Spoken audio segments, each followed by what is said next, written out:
The morning rush had barely started at Sunny Brew Cafe, but the air was already thick with the rich smell of freshly ground coffee beans and the low hum of early morning chatter. Behind the counter, 26-year-old Emily Carter tied her apron a little tighter, a warm, genuine smile ready for every single person who walked through the door. For Emily, this wasn't just a job serving coffee. She had a special way of making every guest feel like they were family, like they were the most important person in the room.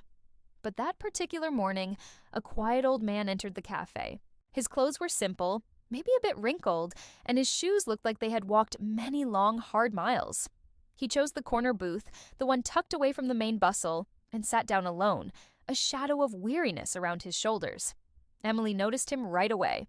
With her notepad in hand, she walked over, her smile as bright as ever. "Good morning, sir. Welcome to Sunny Brew. What can I get started for you today?" The man looked up, his voice soft, almost a whisper. "Just a cup of coffee, please. I might not have enough for a full breakfast." In that moment, Emily saw more than just an elderly customer. She saw the deep sadness in his eyes, a flicker of pride mixed with vulnerability. Without a second of hesitation, her smile softened with empathy. She nodded. "Not a problem at all, sir. The coffee's on me today." He looked up, a wave of surprise washing over his tired features. "Oh, you don't have to do that." "I know," she said gently, her voice low and kind. "But I also know that sometimes people just need a small kindness to help them through the day." She then turned back towards the kitchen, but she had an idea. She wasn't just going to bring him coffee. A few minutes later, she returned to his table, not just with a steaming mug, but with a full breakfast platter, 2 sunny side-up eggs, golden brown toast, and a fluffy muffin still warm from the oven. The man's eyes widened, and he immediately started to protest. "Oh no, my dear, I couldn't possibly—" But Emily just smiled, placing the plate gently on the table. "It's already taken care of. Please, enjoy." From the kitchen doorway, the cafe manager, Richard Barnes, had been watching the entire exchange, his face growing darker by the second. He stormed out from behind the swinging doors, his voice sharp and angry. "Emily, did you just give that man a free meal?" Emily froze, her heart sinking. "Yes, sir. He didn't have enough to—" "I don't care," he barked, his voice loud enough for several nearby customers to turn and stare. "We're running a business here, not a charity. This comes out of our profits." The old man looked down at his plate, his face flushing with embarrassment. He seemed to shrink into his seat. Emily felt a surge of protectiveness. She whispered to her manager, "Sir, please, not in front of him." "Save it," Richard snapped, cutting her off cold. "Your shift is over. You're suspended for the day. Go home." Emily bit her lip to stop it from trembling. She could feel the hot sting of tears forming in her eyes. Without another word, she quietly walked to the back, untying her apron.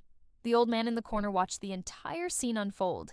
He didn't say a word, but his gaze was thoughtful and intense as he watched Emily disappear from the main floor. The next morning, Emily showed up for work anyway, hoping against hope that it had all been a terrible misunderstanding, that Richard would have cooled down. But the moment she stepped inside, he was waiting for her, a piece of paper in his hand. He slapped it onto the counter. "You're done here," he said, his voice flat and devoid of any emotion. "You're fired. Collect your final check and don't ever step foot in this cafe again." Emily's own voice trembled as she asked, "Because I helped someone in need? Because you cost this place money," he said coldly, turning his back on her as if she were already a ghost. Slowly, her hands shaking, Emily took off her familiar apron for the last time. She held her head high, refusing to let him see her cry. As she walked toward the exit, she passed the corner booth.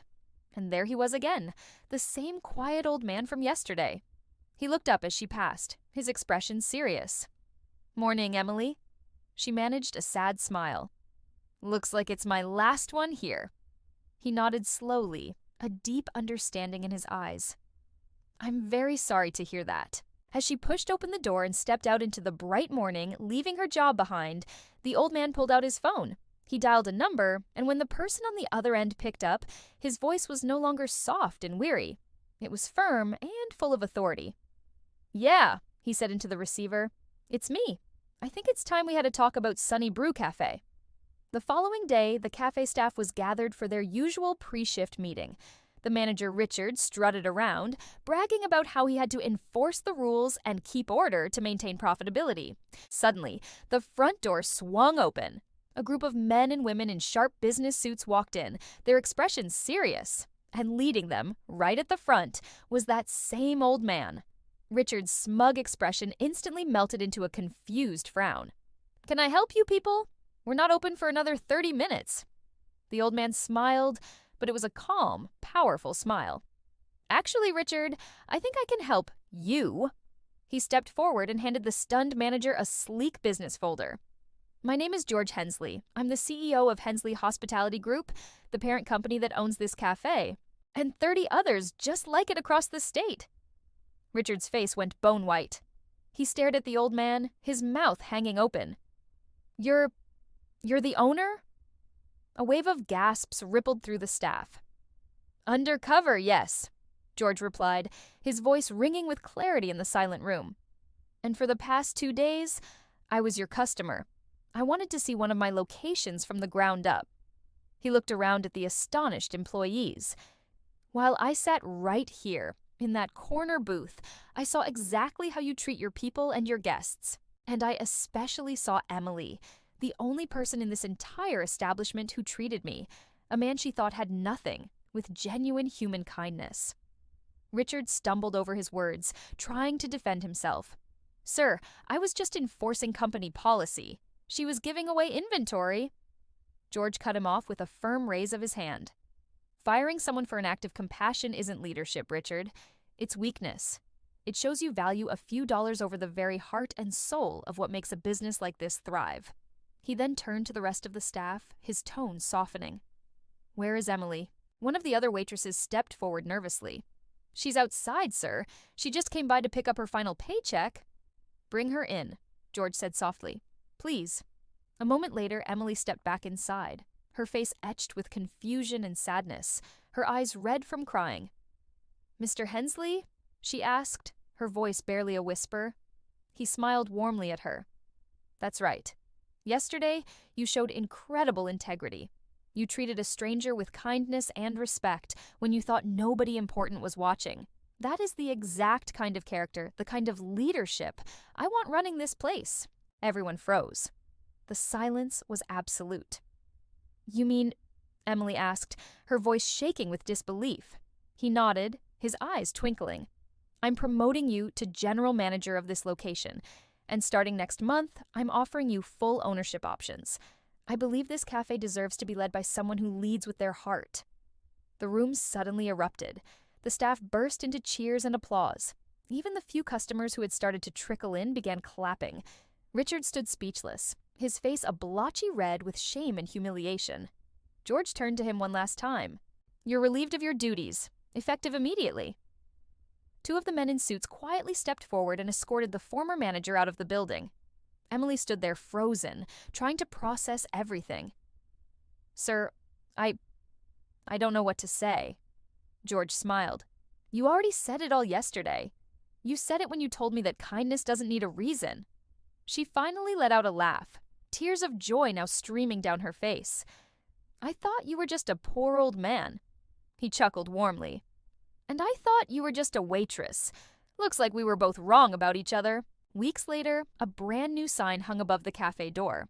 It no longer said Sunny Brew. Instead, in beautiful, elegant script, it read, "Emily's Place, Coffee and Kindness."